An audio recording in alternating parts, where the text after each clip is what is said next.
C'est dans un climat de paix que son Excellence Bertin Kilolo Tuité, ministre honoraire des Infrastructures et Travaux publics, aménagement du territoire, a cédé son fauteuil au nouveau locataire de ses ministères. Cette cérémonie des remises et reprises a eu lieu ce vendredi 3 octobre 2025 devant le directeur de cabinet du gouverneur de province Christian Kitungo Moutiba ainsi que devant les membres de son cabinet et d'autres participants, y compris la presse nationale et internationale. Dans son discours, le ministre honoraire Bertin Tuité Kilolo a souligné l'importance de préserver la paix dans la communauté congolaise vivant à Kalemi et surtout dans son parti politique, l'UDPS, en ajoutant que la politique ne doit pas nous diviser. C'est ainsi que je vais profiter par ce mot, appeler à toute la population du Tanganyika, toute tendance confondue, de soutenir le nouveau ministre. Parce que c'est un digne fils du Tanganyika. J'en appelle à tous les combattants de l'UDPS de mettre leur hache de guerre de côté. Pour cette fois-ci, ne décevez pas ce nouveau ministre. Cette fois-ci, vous devez l'accompagner.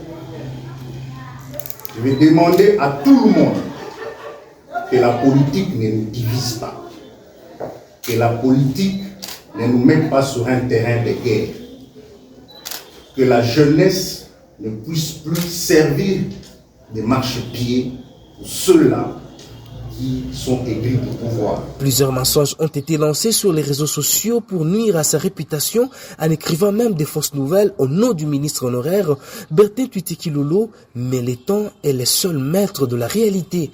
La date du 2 octobre 2025 restera gravée dans la mémoire de tous. La ville de Kalemi a connu une forte pluie, symbole de bénédiction et de gloire. À son tour, le nouveau ministre entrant a reconnu le contexte dans lequel s'est trouvé son prédécesseur, le ministre honoraire Bertin Kilolo Tuité, pour le fonctionnement de ses ministères. C'est sur les pas de nos prédécesseurs que nous allons aussi nous accorder afin de promouvoir le développement de notre province dans le domaine des infrastructures. Mon estimé Kilolo, vous avez travaillé dans des contextes que vous connaissez et vous avez pratiquement tout dit. Et ce que je voudrais aussi renchérir, c'est à nos combattants de l'UDPS, comme vous l'avez dit, qu'on enterre la hache de la guerre. C'est en étant unis qu'on pourra aider au président de la République d'accomplir la vision qu'il a pour ce grand pays.